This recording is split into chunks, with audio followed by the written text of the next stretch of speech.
প্রিয় অভিভাবক, sensory integration therapy মানে ইন্দ্রিয় ভিত্তিক যে উদ্দীপনার মাধ্যমে যে থেরাপিটা দেওয়া হয় বিভিন্ন এক্সারসাইজের মাধ্যমে, সেটা কিন্তু একটা শিশুর মস্তিষ্কের গঠনমূলক বিকাশে অত্যন্ত কার্যকর এবং প্রমাণ ভিত্তিক একটি পদ্ধতি। গবেষণা অনুযায়ী early childhood development specialist Jean Ayres, যিনি সর্বপ্রথম সেন্সরি সিস্টেমগুলো নিয়ে কাজ করে আমাদের শরীরের যে ইন্দ্রিয়গুলো আছে, যেমন চোখ, নাক, কান, জিহ্বা, ত্বক, এই যে ইন্দ্রিয়গুলো আছে এগুলোর পাশাপাশি আরো কিছু ইন্দ্রিয় নিয়ে প্রথম উনি কাজ শুরু করে, এবং উনি দেখতে পেয়েছেন একটা ইন্দ্রিয় আরেকটা ইন্দ্রিয়ের সাথে প্রক্রিয়াজাতকরণ করার মাধ্যমে, মানে ইন্টিগ্রেশনের মাধ্যমে, একটা ইন্দ্রিয় আরেকটা ইন্দ্রিয়ের মাধ্যমে প্রসেসিং এর মাধ্যমে জটিল আচরণ শিশুর মনোযোগ, শিশুর আবেগ নিয়ন্ত্রণ, শিশুর নতুন করে শেখার যে ক্ষমতাটা সেটা বৃদ্ধি পায় ইনশাআল্লাহ। যেমন আমি একটা উদাহরণ সবসময় দিই, কেউ আপনাকে ডাকলো, আপনি কানে শুনলেন, কিন্তু আপনি কিন্তু রেসপন্স করবেন কি দিয়ে? মুখ দিয়ে। আপনি কিন্তু প্রথম রেসপন্স করবেন চোখ দিয়ে। কেউ ডাকলে তখন সেদিকে তাকাবেন, কিন্তু কান একটা ইন্দ্রিয়, চোখ আরেকটা ইন্দ্রিয়। যদি কান এবং চোখের মধ্যে যদি কোনো সমন্বয় না থাকে, সমন্বয়হীনতা হয়, সেটাকেই বলা হয় সেন্সরি প্রসেসিং ডিসঅর্ডার।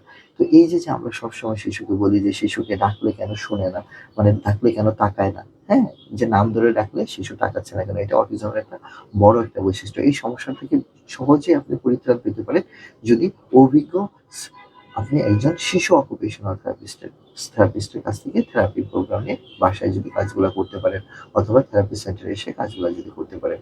সাম্প্রতিক নিউরো সায়েন্সের একটা গবেষণায় দেখা গেছে হার্ভার্ড ইউনিভার্সিটির 2020 সালে জীবনের প্রথম 5 বছর প্রত্যেকটা সেকেন্ডে নাকি 10 লাখেরও বেশি নিউরাল সংযোগ তাদের ব্রেনে তৈরি হয়। এই সংযোগগুলো শক্তিশালী হয় এই বিভিন্ন ইন্দ্রিয়ের কার্যক্রমের মাধ্যমে। এই জন্য একটা শিশুকে ছোটবেলায় প্রচুর মেসি প্লে করতে দিতে হবে, তাকে খেলতে দিতে হবে, শিশুর শৈশবটাকে উপভোগ করতে দিতে হবে। যেমন ভেস্টিবুলার স্টিমুলেশন, শিশুকে দোলনা দিতে হবে।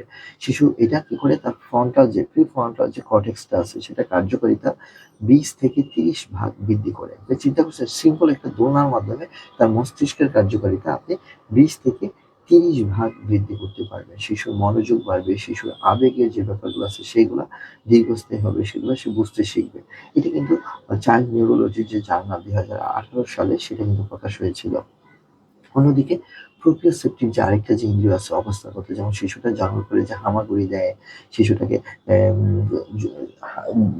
ধরে যখন আমরা একটু করি, হাত দেই, শিশুটাকে যখন মাসাজ করে দিই, এই যে জয়েন্ট কম্প্রেশন করে দিই, এগুলো কিন্তু শিশুর শরীরের অবস্থান বৃদ্ধি করতে সাহায্য করে, এবং সেটা তার মোটর পরিকল্পনা, মানে একটা কাজ কিভাবে করবে, একটা সাইকেল কিভাবে চালাবে, এই যে 2 হাত পা 4 হাত পায়ের যে কাজগুলো আছে, এবং তার সেলফ কনফিডেন্স এবং তার কি বলে অস্থিরতা এবং চঞ্চলতা নিয়ন্ত্রণ করতে সাহায্য করবে।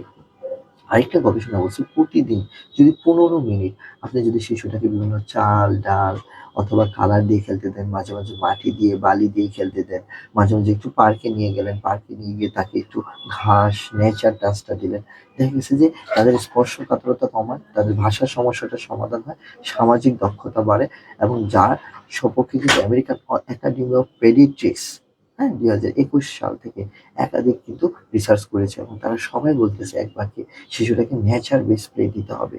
এখনো বোঝার চেষ্টা করুন, শিশুটাকে নেচার বেস প্লে, শিশুটাকে মার্কেটে না নিয়ে চেষ্টা করুন সপ্তাহে 1 দিন 2 দিন অথবা আপনার বাসায় এরকম একটা ফেসিলিটিস দিন, যেখানে শিশুরা মাটির স্পর্শ পাবে, ঘাসের স্পর্শ পাবে, এই ধরনের জিনিসগুলো।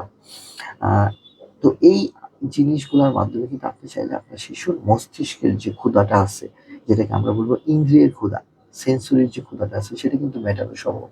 আপনি ঘরোয়া উপকরণের মাধ্যমে এগুলো তৈরি করতে পারেন। আপনি বাসায় একটা দোলনা রাখতে পারেন, আপনি বাসায় একটা জিম বল দিতে পারেন, আপনি বাসায় কিছু খেলা রেডি করতে পারেন, আপনার বারান্দায় একটু নার্সারি থেকে বালি এনে মাটি এনে রেখে দিতে পারেন, ওরা মাঝে মাঝে একটু প্লে করতে পারে। আপনি ওকে জামা কাপড় সাবান দিয়ে মাখতে দিতে পারেন, এই যে টেক্সচার গুলো আপনার, তাকে মাঝে মাঝে কুকিং এ ইনভলভ করতে পারেন, যে চলো রুটি বানাবো, হাতটা ক্লিন করে দেন।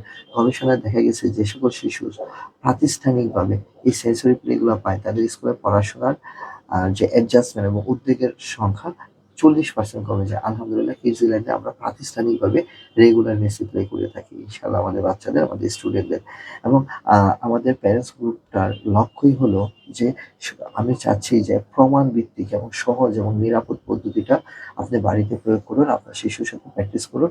ইনশাল্লাহ প্রতিদিন মাত্র 15 মিনিট আপনার সন্তানের মস্তিষ্কের জন্য এটা একটা বড় উপহার হতে পারে।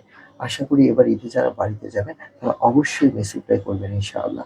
ভালো থাকবেন, সুস্থ থাকবেন। আসসালামু আলাইকুম ওয়া রাহমাতুল্লাহি ওয়া বারাকাতুহু।